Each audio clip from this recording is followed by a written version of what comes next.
Tapi sebelum mulai filmnya, alangkah baiknya kalian bantu channel ini dengan cara klik subscribe dan nyalakan loncengnya, agar kalian tidak ketinggalan film-film terupdate dari channel ini. Kalau udah, yuk guys, kita kocok alur ceritanya.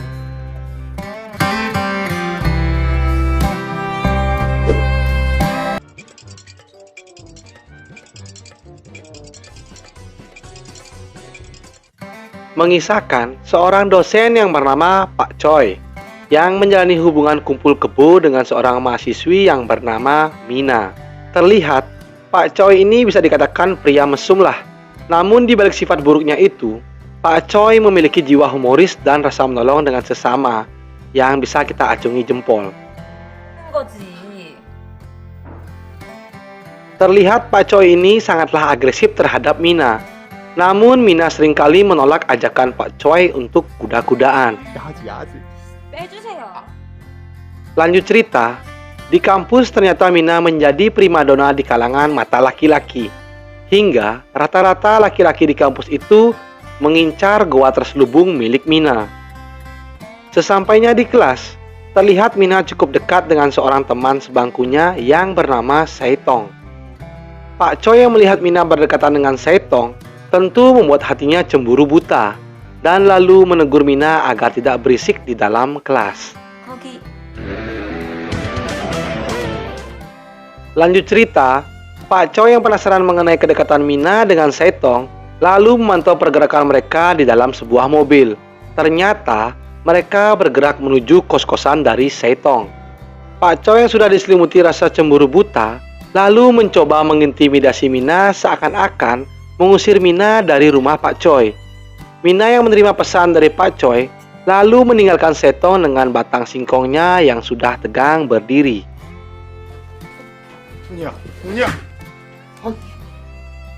Sesampainya Mina di rumah Pak Choi, ternyata bukan amukan yang didapat, melainkan Pak Choi mencoba merayu Mina untuk melakukan kuda-kudaan dengannya.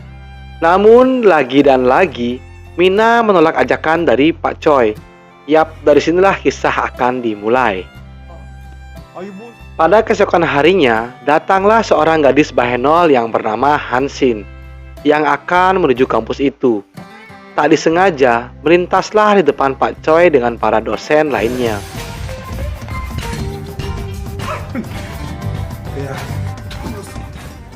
Dikarenakan kebingungan, lalu Hansin menanyakan ruangan perekrutan kepada Pak Choi. Pak Choi yang tidak mau kehilangan kesempatan emas, langsung saja tancap gas mengajak Hansin untuk ke ruangannya dan melakukan interview. Ibarat peribahasa ada udang di balik batu, Pak Choi yang menginterview Hansin tanpa basa-basi langsung saja menerima gadis biduan satu ini.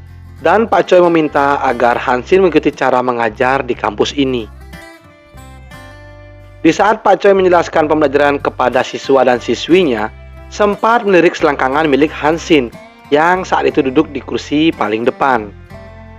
Pada esok harinya, saat Pak Choi sedang mengajar, ia menghayal seakan-akan Hansin merayu dan mengajaknya untuk kuda-kudaan di dalam kelas.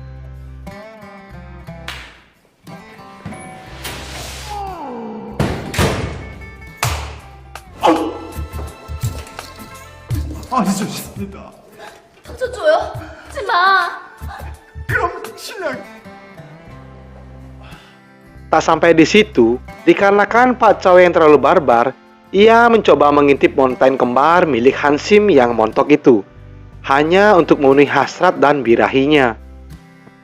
Kurang puas juga, Pak Choi mencoba mendatangi tempat aerobik untuk bertemu dengan Hansin. Dikarenakan sudah tidak bisa menahan batang singkongnya yang sudah menjulang tinggi, Pak Choi mencoba untuk menggeranyangi Hansin. Alhasil, Pak Choi mendapatkan bau mentah darinya. Dikarenakan rasa penasaran yang begitu dalam mengenai goa dari Hansin, hingga membuat Pak Choi mimpi basah saat tertidur di kamarnya. Lanjut cerita, pada esok harinya iman Pak Choi kembali dijajal. Ia kembali melihat pemandangan yang indah dari Hansin yang lagi melakukan yoga. Dengan rayuan mautnya, Pak Choi mengajak Hansin untuk ngobrol-ngobrol di sebuah warung kopi. Di percakapan mereka, terungkaplah bahwa Hansin bercita-cita untuk menjadi seorang model. dan meminta bantuan kepada Pak Choi untuk membantunya melakukan pemotretan.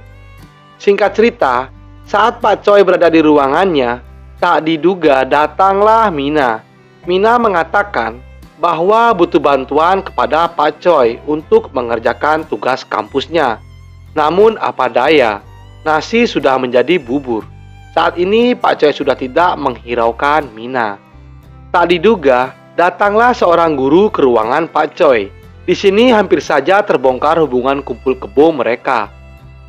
Pada malam harinya, Pak Choi sedang bersama Hansin di dalam mobilnya, yang lalu diganggu oleh sebuah telepon dari seorang pria yang mendekati Hansin. Dengan kekuatan cinta dari Pak Choi, mengatakan bahwa ia adalah tunangan dari Hansin.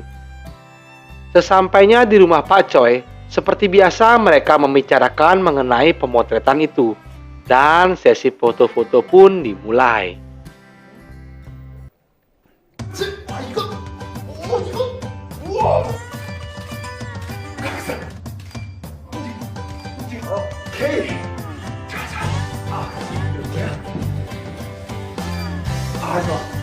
Setelah puas di sesi pemotretan, lalu mereka berdua merayakannya ke sebuah bar untuk minum-minum.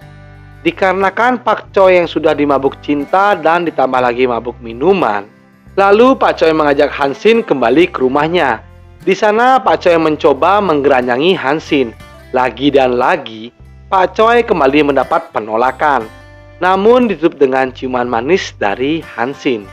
Dari sinilah Pak Choi mendapatkan pelajaran berharga bahwa cinta itu tidak hanya sebatas nafsu belaka. Pada esok harinya, Pak Choi tak patah semangat lalu kembali mencoba peruntungan dengan merayu Hansin. Namun kali ini, ia mencoba dengan sifat humorisnya. Alhasil Hansin membalas perhatian lebih dari Pak Choi.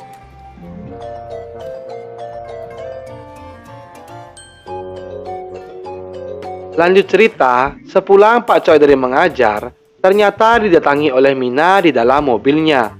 Di sini Mina mencurahkan isi hatinya kepada Pak Choi mengenai hubungan mereka yang sudah renggang. Sesampainya Pak Choi di rumah bersama Hansin, terlihat mereka berdua akan melakukan sesi pemotretan yang kedua. Di sini Pak Choi memberikan perhatian lebih kepada Hansin dengan memintanya mandi terlebih dahulu agar terlihat lebih segar dan menawan. Pak Choi yang tidak tahan mendengar gemercik air, lalu bergegas ke kamar mandi untuk mengintai Hansin yang sedang mandi. Alhasil Pak Choi tidak mampu mengendalikan batang singkongnya yang sudah tegang berdiri. Bak peribahasa berakit-akit ke hulu berenang ke tepian, akhirnya Pak Choi berhasil menjebol gawang dari Hansin dengan diiringi robot dari Pak Choi.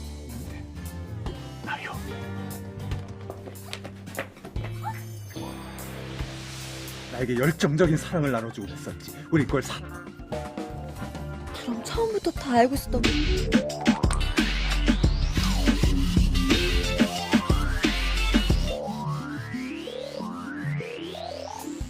Namun apa daya, ternyata Mina datang ke rumah Pak Choi.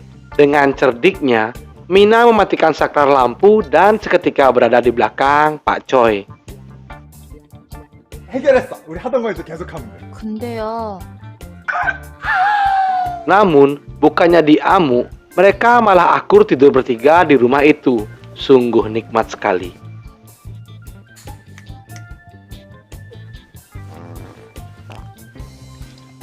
Pada keesokan harinya, Mina menemui Pak Choi dan ingin berbicara empat mata mengenai hubungan mereka yang sudah renggang.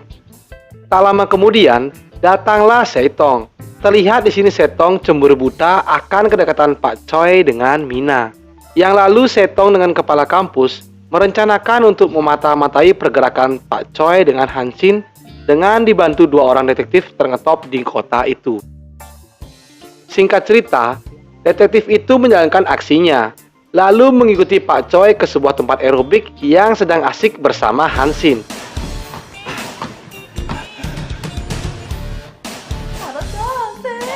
요가 쉽네. Dikarenakan Pak Choi hanyalah manusia biasa, ia tidak bisa menahan gairah dan hasratnya, yang lalu menarik Hansin ke belakang untuk mengobok-ngobok gawangnya. Tak diduga, Detektif itu mendapatkan foto-foto mereka yang lagi asik berkudaan. Pada esok harinya, Mina menemui Hansin. Di sini Mina menanyakan mengenai hubungannya dengan Pak Choi. Namun Hansin mengatakan hubungan mereka hanya sebatas teman saja.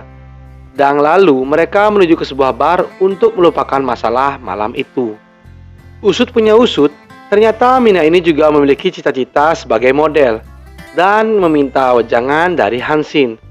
Tak lama kemudian, datanglah Setong. Di sini Setong berterus terang kepada Mina bahwa ia memiliki perasaan lebih kepadanya. Pada malam harinya, Pak Choi dan Hansin sedang makan malam bersama.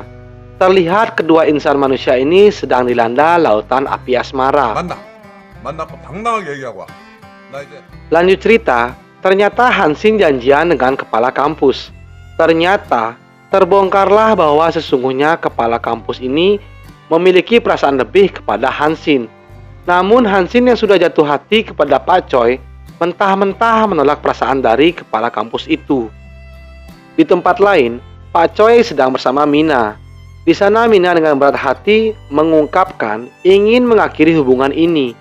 Dikarenakan Mina merasakan sudah tidak ada chemistry dan juga Mina mengatakan kecewa dengan sikap Pak Choi yang tidak peduli dengannya. Singkat cerita, Hansin ditemui detektif itu. Betapa terkejutnya, ternyata detektif itu memperlihatkan foto Hansin yang lagi kuda-kudaan bersama Pak Choi.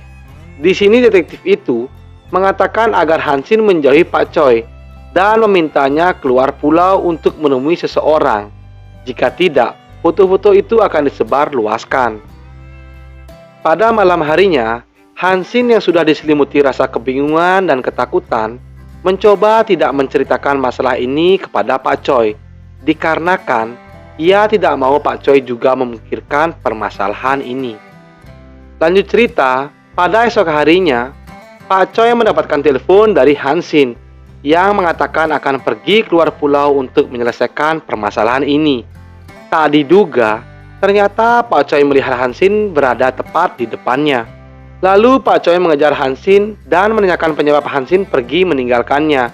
Dengan berat hati, akhirnya Hansin menceritakan permasalahan ini kepada Pak Choi. Dan akhirnya Hansin pergi keluar pulau dengan menggunakan sebuah Facebook.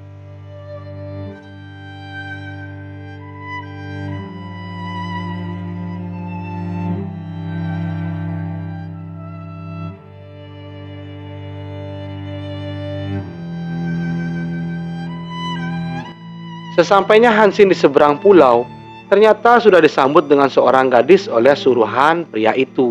Di tempat lain, Pak Choi yang sudah pergi ditinggal Mina dan Hansin merasakan kesepian yang mendalam akan kepergian dua gadis yang dicintainya. Yang lalu Pak Choi berencana ingin menyusul Hansin ke seberang pulau dengan Mina. Lanjut cerita, Hansin yang sudah menunggu pria itu, ternyata pria yang dimaksud adalah Pak Kepala Kampus. Dari sini bisa kita simpulkan bahwa kepala kampus itu sangatlah penasaran akan lembabnya goa dari Hansin. Yang lalu, mereka ingin melakukan kuda-kudaan di dalam air. Namun karena kecerdikan Hansin, ia menutup mata Pak Kepala Kampus dengan sempak miliknya.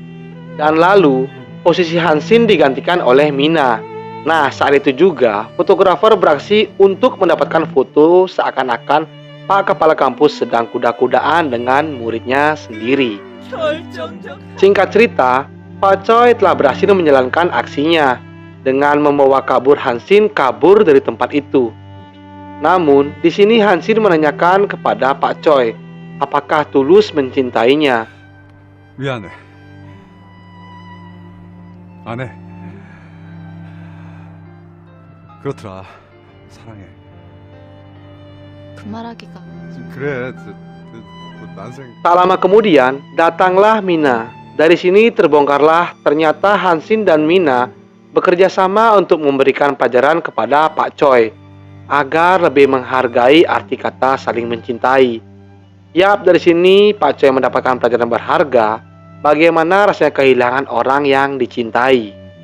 Penutup film, akhirnya Pak Choi yang bersifat humoris ini berhasil menggait Hansin dan Mina untuk hidup bersama. Dan mereka saling berbagi batang singkongnya Pak Choi.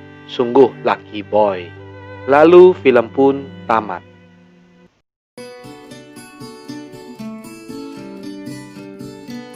Oke guys, begitulah alur cerita film dari wrestling. Pelajaran yang bisa kita ambil dari film ini bahwa setiap hubungan tidak hanya sebatas nafsu, fisik, dan materi saja. Namun di balik itu dibutuhkan adanya rasa chemistry, entah itu dengan lawan jenis maupun sesama jenis. Mohon maaf jika saya ada salah kata. Saya undur diri. See you next video and bye-bye.